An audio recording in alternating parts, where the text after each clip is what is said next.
Welcome to USA News Today. Please subscribe and check notification box to get all breaking news alert and latest updates on hot cases. Breaking news today. Restrictive Mexican visas keep Central American migrants away from U.S. border.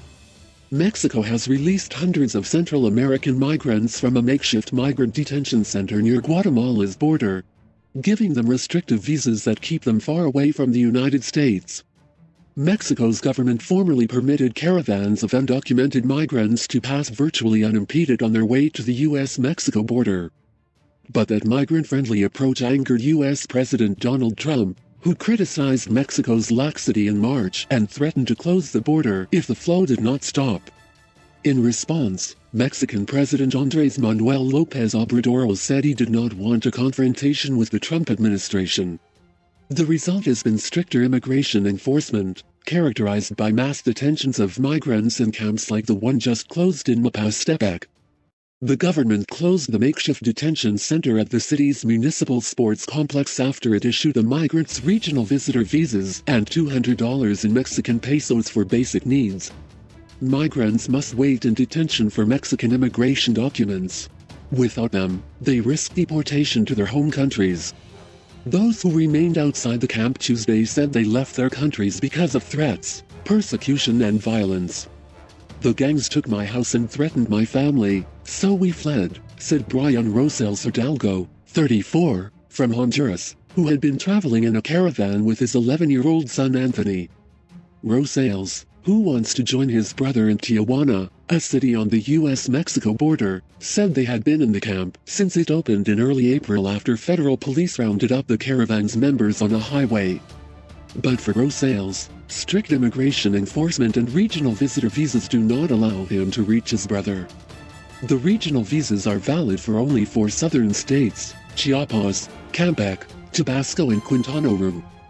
To reach the U.S. border, a migrant would have to travel at least 950 miles illegally, all the time facing the threat of capture and deportation.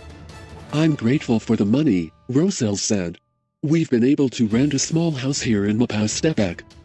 But the regional visas don't help us get any closer to Tijuana. If we try to leave southern Mexico, immigration agents can deport us. I can't go back to Honduras. The gangs tried to recruit my son and threatened me."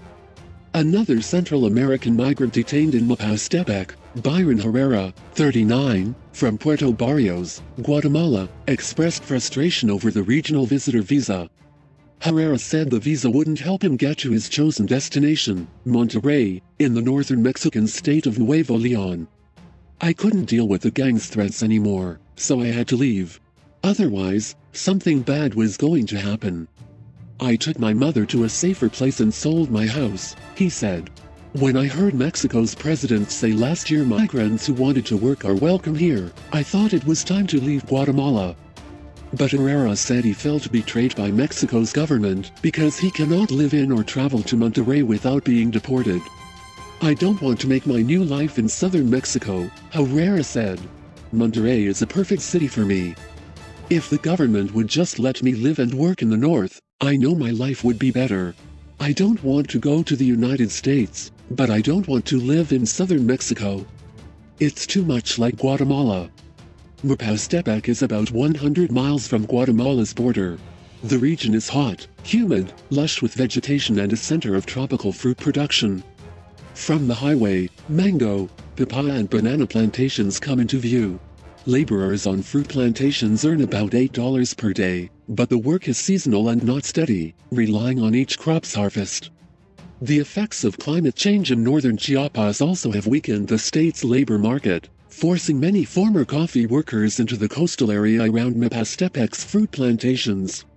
When Mapastepec's makeshift detention center was fully operational, it held mostly Central American migrants. But some detained migrants were from Cuba. Mexico also has been enforcing strict immigration control against Cuban migrants, trying to stop them from reaching the U.S.-Mexico border. Unlike Central Americans, Cuban migrants are not eligible for regional visitor visas. Instead, they must apply for either humanitarian or exit visas if they want to continue north to the U.S.-Mexico border. Immigration officials have been slow to grant Cubans visas, stranding hundreds in southern Mexico and deporting those they find without documents. I've been here more than a month, and I'm still waiting for some type of document that will allow me to travel on to the United States, said Miguel Angel Gonzalez, 47, from Artemisa, Cuba, whose brother lives in Miami.